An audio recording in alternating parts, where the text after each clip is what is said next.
right, guys, on today's Cooking with Dr. Amanda Davis Bowie, today we're going to talk about college. So since a lot of people that use TikTok actually are entering maybe their first year of college, second year of college, me as your daughter, I'm entering my first year of college, I want some advice. So let's just go through all of it, actually. So what is your best advice for academics in college? And guys, this is real. This is unfiltered. This is raw. Yes, it is. My best advice for academics is to make sure you stay on top of your game. So first, you want to make sure you get a copy of that syllabus as early as possible, and you want to make sure you have a planner, not your phone, but an actual planner. And you're going to go through the syllabus, and you're going to write all the important due dates in your planner just off the bat, so you can make sure that you stay on top of your game. And then you should set aside study times for yourself, like real study times, because you're gonna have to make sure you have time to play and have fun. I get all that, and that's great, but you need to make sure that you also are studying. So set up an actual schedule. Depending on the size school you go to, if it's a small enough school, make sure your professor knows you.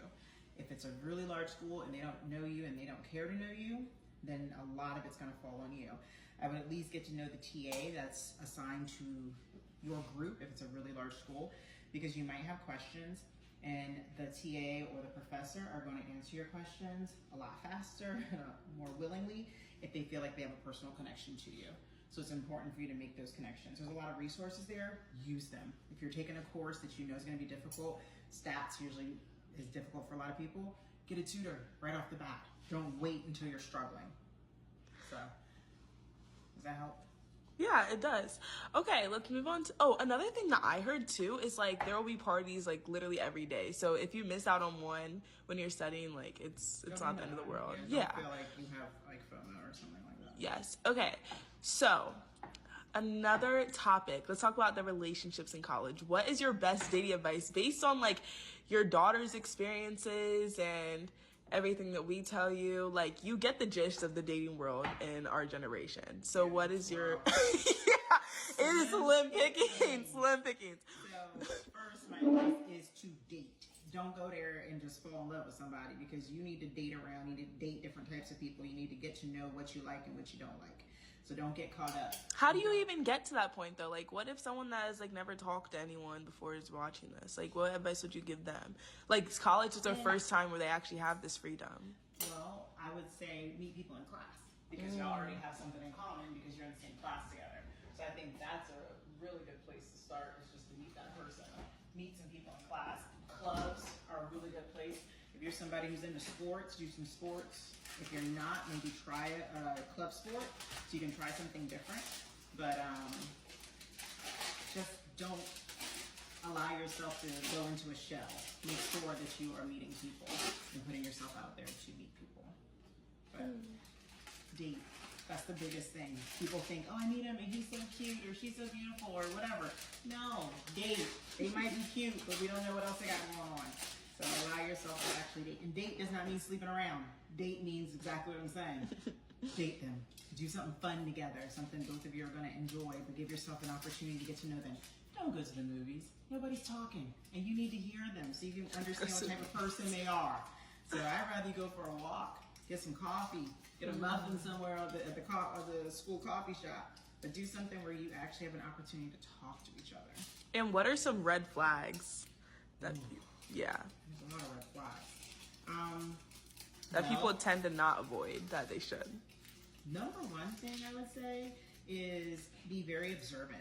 See how that person interacts with other people. Whether with their friends too. Their It's friends, so good. big deal. And the server, it might be the server at a restaurant that you go to. Even if you're getting coffee, how do they treat the barista? How do they treat the person at the register? How do they speak to their professor if it's someone that you meet in class? How do they speak about other people when they're speaking to you? People will tell you who they are. It's your job to actually listen and pay attention to what it is they're telling you. Yeah. So be observant would be my number one tip. And when you do catch something that you don't like, don't make excuses for it. Don't sit and be like, oh, they were probably in a bad mood and we were up late studying, so they were tired. No. See it for what it is. Don't justify negative behavior. See it for what it is. And I'm not saying jump. Sorry, this is loud. I'm not saying jump and judge people immediately, but what I am saying is pay attention to it, and even if it's you just storing it into the back of your mind until it becomes relevant, but don't dismiss behavior that you see that catches your attention, whether it's negative or positive. I also don't want you going out there just looking for negative, but you asked about red flags, so that's why I'm speaking more of the negative right now. Other red flags are, you got to treat people the way you want to be treated. So how does this individual treat you? And is it sincere, right? You want somebody who's genuine, not someone who can put a mask on or introduce you to a representative. That's always a question you have to ask yourself when you meet someone. Am I meeting the person or am I meeting their representative? Most people show up with their representative first because most people are afraid to actually show you who they are. So you want to create a safe space for that individual to actually show you who they are, which means you have to be who you are. So if you are genuine in the way that you show up, it makes it easier for other people to do the same thing. Does that help? Yeah. And like, what point should you be at with yourself before you get into a relationship? I mean, ideally, you want to love yourself, which is a lot, which is difficult. That can be a lot for people. And you also want to know who you are. So if you know who you are and you love yourself, it's easier for you to show up and be yourself, right? Yeah. So being, again, in touch or in tune with who you are will help you to be prepared for a relationship. One of the things I like to do with my patients is I'll ask them to tell me the things that they're looking for in a partner, right? What are the things that you want? And then I ask them, well, what are you doing to prepare yourself for this partner? And then after we have these lists created, I want to then know everything that you've written on your list that you want in a partner, have you already done it? And if not, I need you to do it. Because you can't have this expectation that you're going to go out and find this person and you haven't even been doing the work yourself that you expect this other person to do, right? So we don't want to go out with expectations. Expectations are premeditated resentments. What we want to do is prepare ourselves and create the energy that we are going to be putting out for other people to take in. And if it's good energy, you're going to attract good energy. Yeah. Wow. Thank you so much. We'll be back soon, guys.